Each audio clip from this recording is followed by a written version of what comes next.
If you think about the fact that narcissists have such an inflated sense of self, that grandiosity issue, the deep need for admiration, not to mention the need for narcissistic supply, and almost sort of feeding on people to get it, not literally, of course, but their energy.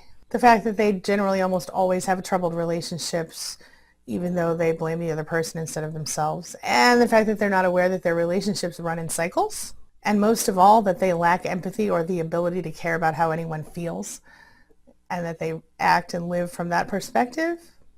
They're not so fun to live with.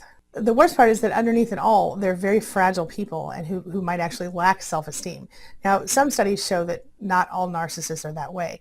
Some narcissists really are that sure of themselves, but many are just kind of showing off so they seem to be more in control of themselves than they really are. Of course, with a narcissist, you as a primary source of supply, or a secondary source even, a spouse, a partner, a child, that kind of stuff, brother, sister, you end up being criticized all the time. You end up getting blamed for their problems, their emotions, even when they're not directly connected to you at all. You learn quickly that your feelings don't matter, your thoughts don't matter, your ideas are not considered legitimate or good enough. You feel like no matter what you do, it's never going to be enough for this person. And you learn very quickly that no matter what actually happens, the narcissist can and will rewrite it to make themselves look the best, or look like the victim, or look like, the winner, regardless.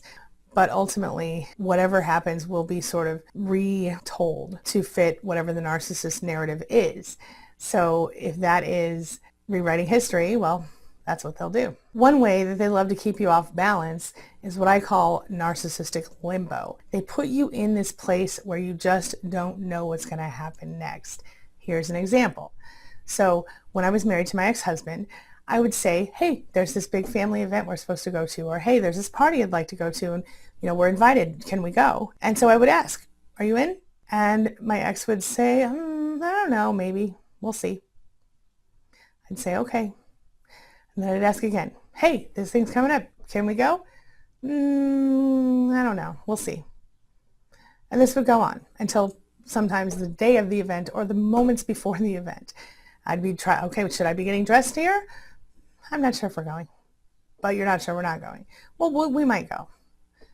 It goes on and on like this. The thing is, it's narcissistic limbo. This is an example. Let me explain a little more. So narcissistic limbo is when the narcissist is asked a question or asked to commit to something and they refuse to give you an answer until the very, very last minute, whether it's a question or an invitation or whatever.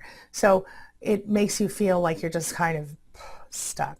And if you are anything like I was in my toxic relationships, you probably won't go if that person doesn't go with you. Now, not everyone is like that, but for me it was, if I went without that person, then I'd have to deal with everybody asking, where's that person? Or if I went without that person, I'd come back home and I'd be in trouble later, even if I went ahead and put up with everybody asking where the person was.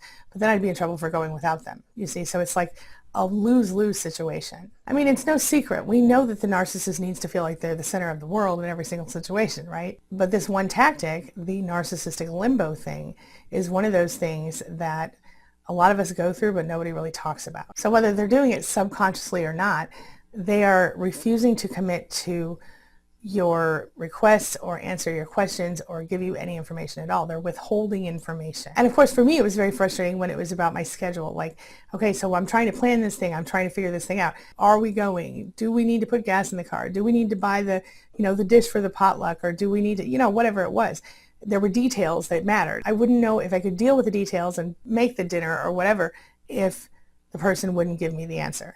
It was very frustrating. Does any of that ring true for you? Have you experienced that type of manipulation? It seemed to me like the more desperately I felt like I wanted that answer, the more committed this person was to holding it from me. It made me feel on edge, like I was up in the air, which of course eventually would lead to just horrible stress and anxiety and depression. And it would literally change me each time. It would sort of take a little bit away from me each time, emotionally, mentally. I then got to the point where I just stopped making plans completely. No question. I just gave up. Because I knew that if the narcissist didn't want to do it, or, if they played the limbo game on me and I was waiting and waiting and waiting, people were getting mad at me in my life. People were feeling frustrated with me for never committing on time or never RSVPing because I didn't ever know until the last minute, but I couldn't tell them that because they couldn't know that I was dealing with a toxic marriage because that made me feel like a failure. It's like this horrible snowball effect that happens. It was all part of the narcissist's mind game for me. I know a lot of people are going to say, how is that manipulation? I mean, they just didn't know for sure if they wanted to go, or they didn't want to share the answer to that question. How can you say that's manipulation? Well, let's talk about that. So when the narcissist refuses to answer or commit to something, such as an event or an occasion, it, like I said, leaves you in limbo, leaves you not knowing what to do. It's exhausting. Like I said, you stop making plans, you start changing the way you deal with people. Sometimes you stop dealing with people altogether. And you end up learning that in order to make things as smooth as possible, you must allow the narcissist to be the one in control of everything. That in itself is exhausting. But you learn that if you let them make the plans, they might actually follow through with them. But if you make the plans, they're inevitably going to sabotage them. And if they do show up, they're going to make your time miserable anyway. So what's the point? They don't admit they're the problem. They'll just leave you hanging out there to dry, on your own. They don't back you up when you have to call and cancel. They don't even try to help you feel better about it. They just leave you hanging in limbo. You will find yourself feeling humiliated one too many times, and that's when you just give up. You will reduce or eliminate contact with people in your life, especially those people who end up supporting you against the narcissist, because even though they mean well, they cause trouble in your relationship. You're tired of smoothing things over with everybody that the narcissist offends. You might find yourself dissociating at this point and just kind of fogging out, kind of going into a fog or a numbness state and just kind of floating through life just to survive. You'll feel guilty, alone, depressed, and you feel like there's no one you can tell about this stuff. That's because the narcissist has made you feel so isolated. And often they have not directly isolated you. They have just been so horrible to you that you've self-isolated. They have manipulated you into pushing everyone away from you in order to keep them happy. So how do you deal with this? Well, there are just a few things you can do. First of all, if you are in a situation where you're still in the relationship and you can't get out right now for some reason, you're going to ask yourself a couple questions. Ask yourself, number one, what happens if I make the plans and I go ahead and go regardless of their participation? If they get angry and they act crazy and they cause fear for you and fear for your physical safety, that's a big problem. If they just kind of mope and groan and, oh, poor me, or they get, a little snappy with you or whatever, decide, is that something I can put up with in order to go and have this fun with this person? And then if you give them sort of the gray rock treatment during that, they might get bored of being mean to you and try something else. And if you don't know about the gray rock, I'm going to leave you a link right here. This link is going to show you exactly what you need to know to use gray rock and why it works. So decide, can you just go anyway, or does this person make it so miserable for you that you just can't, you just give up? And if you're not going to use one of those two options, then your third option is simply, and I know you don't want to hear this, but simply to suck it up and let yourself be controlled. So you can go away, you can fight about it, or you can let yourself be controlled. It's not the answer anyone wants to hear, and it's not the answer I hope you choose. But it is one of your options. Now, if you're going to stick with the narcissist, you have to be aware of their limitations.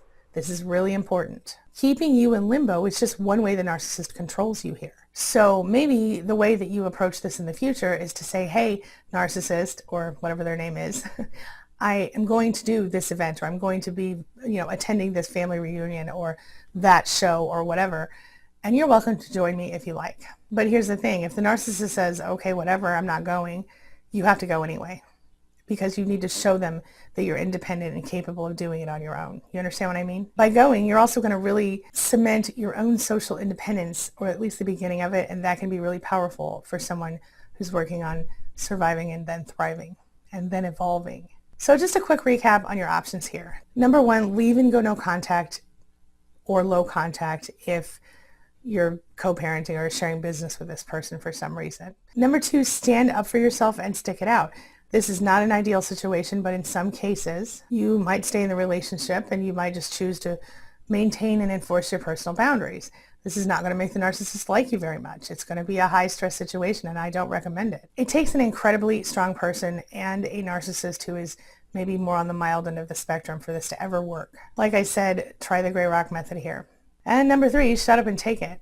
Because if you're not willing to make any changes and you're willing to let the narcissist psychologically control you and manipulate you, well, then you just have to accept that you're making a choice to be in this situation.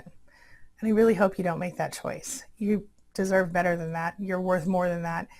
And the narcissist doesn't deserve you. I know that's hard to put your head around sometimes, but you have to understand you're not the problem here. If you can watch this video and identify with what I'm talking about and you can see this in your own life, you're not the problem here, my friend. The person who is treating you this way is the problem. What it all comes down to, and this is very difficult, what it all comes down to is, do you choose the narcissist or do you choose yourself? Because that's what it is. You have to choose their happiness or yours. And my friend, I really hope you choose your own happiness over any toxic person's happiness. This brings me to the question of the day. The question of the day is, have you experienced narcissistic limbo? And if so, how did you respond to it? Or how will you respond from watching this video? Share your thoughts, share your ideas, share your experiences in the comment section below, and let's talk about it. As always, thank you so much for being a part of my day and a part of my life. And hey, thanks for letting me be a part of yours. It really does mean a lot to me. Before I go, make sure you take a look at the videos I'm leaving for you here and here. And while you're at it, hit that subscribe button so we can stay connected and continue on this healing journey together. I'll see you soon.